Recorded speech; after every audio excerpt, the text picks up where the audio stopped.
Setiap media punya rahasia tersendiri gimana caranya supaya laris manis. Facebook punya caranya tersendiri, Instagram punya caranya sendiri, TikTok dan juga YouTube punya caranya sendiri. Termasuk juga dengan WhatsApp. Nah, pertanyaannya adalah gimana caranya jualan laris manis lewat WhatsApp? Di mana WhatsApp ini menjadi sebuah aplikasi yang sering kita pakai, bahkan kita downloadnya pun gak kita minta, gitu ya, gak diiklanin sama si WA-nya. Nah, pertanyaannya gimana cara manfaatin fitur yang ada di aplikasi handphone kita ini, terutama WA ini, untuk jualan dan laris manis? Nah, ini ada rahasia besar yang kita bagikan kepada Anda semua, para pebisnis online, para business owner, para pedagang, para penjual, pengen laris manis Tanjung Kimpul lewat WA-nya. Gimana caranya? Apa rahasianya? Langsung aja tonton video dari tim saya ini, dari Klik Digital, dari Mas Iswan Febrianto. Oke, jadi banyak banget pertanyaan yang muncul. Instagramnya Kang Dewa tentang, Kang Dewa gimana caranya jualan laris manis di WhatsApp? Kang Dewa gimana cara memaksimalkan WhatsApp marketing untuk bisnis kita? Banyak banget pertanyaan-pertanyaan yang muncul, dan itu juga muncul di DM Instagram saya. Pada video ini saya akan coba sharing kepada Anda tentang cara jualan laris manis di WhatsApp. Jadi bagaimana cara jualan laris di WhatsApp itu? Simple banget sebenarnya teman-teman. Jadi hanya ada 3 poin yang harus Anda perhatikan. Poin-poin ini silahkan Anda coba, praktekkan, dan kemudian nanti komen bagaimana hasil dari hasil praktek Anda selama ini dalam WhatsApp marketing setelah mengikuti video-video tentang WhatsApp marketing di channel ini. Yang pertama yang harus Anda perhatikan adalah sistem broadcast. Jadi kalau video sebelumnya Anda sudah nonton tentang bagaimana cara broadcast dan menghasilkan closing, maka sistem broadcast di WhatsApp itu berbeda. Jadi pastikan teknik yang Anda gunakan itu adalah jurus PSPO. Apa itu PSPO? P-nya itu adalah problem. Ya, jadi broadcast di hari pertama silakan Anda membuat sebuah storytelling yang fokus pada sebuah problem. Problem apapun itu, kemudian di broadcast tersebut di kalimat pertama itu ada problem. Lalu kemudian di kalimat kedua ada S, ya, solusi. Jadi ada P, ada S, solusinya. Pastikan punya solusinya di sana. Dalam broadcastnya, dalam satu kali broadcast itu ada harus mengandung unsur problem dan solusinya. Misal nih, Anda membuat sebuah konten broadcast yang memuat sebuah problem tentang keresahan orang-orang ketika menggunakan hijab di siang hari.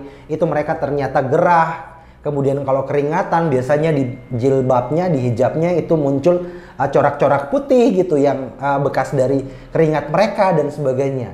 Kemudian Anda berikan solusi bahwa untuk mengatasi hal tersebut Anda harus menggunakan bahan hijab yang A, B, C sehingga nanti nyaman digunakan ketika siang hari dan tidak menimbulkan bekas keringat pada jilbab tersebut. Ini contoh aja. Di broadcast tersebut itu mengandung unsur tersebut. Lalu kemudian ada yang namanya yang ketiga, problem lagi. Problem tersebut adalah problem yang dihasilkan dari solusi yang kedua ini. Ya, solusi yang pertama, sorry. Tampilkan problem lagi. Tetapi ya misalnya nih, solusi Anda nih yang kedua, Anda sudah menyertakan bahwa harus menggunakan bahan A, B, C agar nanti tidak muncul keringat, bekas keringat di jilbab tersebut. Munculkan problem kedua, teman-teman. Tapi permasalahannya adalah untuk mencari bahan hijab seperti itu sangat sulit. Apalagi ada dengan bahan tersebut tetapi tidak sesuai dengan modelnya. Nah, ini problem kedua nih. Dan kemudian ada jurus yang terakhir, O adalah penawaran, offer. Jurus keempat adalah offer, O. Tawarkan solusinya itu dengan produk Anda. Bahwa Anda tidak perlu khawatir ketika ingin memilih bahan tersebut. Offer Anda tentunya dengan produk Anda. Jadi poin pertama yang harus Anda perhatikan agar nanti cara jualan Anda itu laris manis di WhatsApp, itu perhatikan ketika melakukan broadcast gunakan jurus PSPO. Problem, solusi, problem, dan kemudian offer atau promosi penawaran Anda yang tentunya itu mengandung produk Anda. Ketika Anda menjalankan ini, maka jualan laris manis di WhatsApp itu sangat mudah Anda dapatkan. Yang kedua, poin yang kedua yang harus Anda perhatikan adalah broadcastnya sehari sekali, teman-teman. Saya selalu mengulang-ulang tentang ini, bahwa jangan terpancing, jangan pernah merasa tidak sabaran ingin melakukan broadcast lebih dari 1 kali gitu dalam sehari. Mas Iswan, tapi kan ini saya lihat broadcastnya itu banyak yang merespon. Banyak banget yang nungguin bagaimana sih offernya gitu. Banyak banget yang respon dan pengen mendapatkan konten selanjutnya. Itu saya kirim pagi hari. Bolehkah saya kirim di siang hari atau sore hari? Kan nggak mengganggu nih, range waktunya panjang. Saran saya jangan, teman-teman. Pastikan broadcastnya sehari sekali aja. Agar kenapa? Dia ada beberapa keuntungan yang akan teman-teman dapatkan. Yang pertama, broadcast Anda tidak akan mengganggu mereka. Karena broadcastnya itu hanya sehari sekali. Dan ketika sehari sekali, mereka bisa membacanya. Bisa jadi ketika Anda mengirimkan broadcast tersebut di pagi hari, mereka mungkin akan membacanya di siang hari atau sore hari, bahkan untuk mungkin malam hari. Bayangkan ketika mereka membacanya nanti di malam hari, mereka sudah menemukan broadcast kedua Anda. Mereka akan terganggu, teman-teman. Keutamaan kedua ketika Anda melakukan broadcast hanya sehari sekali, manfaat keduanya adalah konten Anda itu akan dinanti-nanti oleh mereka. Kenapa? Karena mereka tidak merasa terganggu dan konten Anda bermanfaat, sehingga mereka akan menantikan broadcast Anda selanjutnya di besok hari. Proses broadcast Anda itu open rate-nya atau potensi mereka membuka broadcast Anda itu akan semakin tinggi. Makanya pastikan broadcast sehari sekali. Nah, poin ketiga, muncul pertanyaan, Mas Iswan, gimana kalau misalnya saya ingin jualan setiap hari, Mas? Saya pengen konten-konten saya banyak banget nih materi promosi yang harus saya share setiap hari. Kalau misalnya broadcastnya hanya sehari sekali, gimana dong cara saya menyampaikan banyak banget produk-produk ini? Jawabannya, teman-teman, ada di WA Story. Maksimalkan WA Story Anda.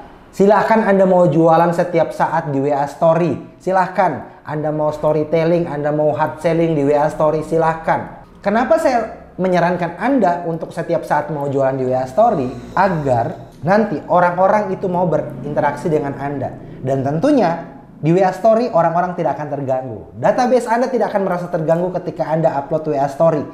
Karena WA Story itu tidak akan muncul langsung ke mereka. WA Story itu akan muncul di status WA Anda dan mereka punya kontrol untuk membacanya atau tidak. Nah, jadi pastikan WA Story Anda itu bisa maksimal. Dengan cara begitu Anda bisa jualan setiap saat. Tetapi perlu diperhatikan, WA Story ini punya syarat-syaratnya. Ingat, teman-teman, WA Story itu tidak sembarangan WA Story aja. Nah, WA Story seperti apa yang saya rekomendasikan untuk Anda? Ini juga sudah pernah saya share di buku saya dan Kang Dewa di main WhatsApp. Kalau Anda yang sudah beli bukunya bisa membacanya. Kalau Anda yang belum, silahkan klik link yang ada dalam deskripsi video ini untuk membeli buku tersebut. Simpelnya gini, di WA Story itu cara paling simpel adalah jangan lebih dari 10 slide ketika Anda ingin mengirimkan pesan WhatsApp Story. Kenapa? Agar nanti orang yang membaca WA Story Anda, 10 slide ini mereka akan tuntas membacanya. Jadi jangan terlalu banyak, jangan kayak di Instagram itu banyak. WA Story silahkan, tapi kalau di WhatsApp Story pastikan maksimal 10 dalam sehari. Sehingga nanti yang akan membaca konten tersebut itu bisa tuntas membaca pesan tersebut. Di WA Story silahkan Anda buat teks, gambar, bebas. Tidak ada masalah ketika Anda membuat hal tersebut. Jadi 3 poin ini yang bisa Anda maksimalkan agar nanti jualan Anda bisa laris manis di WhatsApp. Silahkan praktekkan dan saya tunggu hasilnya di kolom komentar. Assalamualaikum.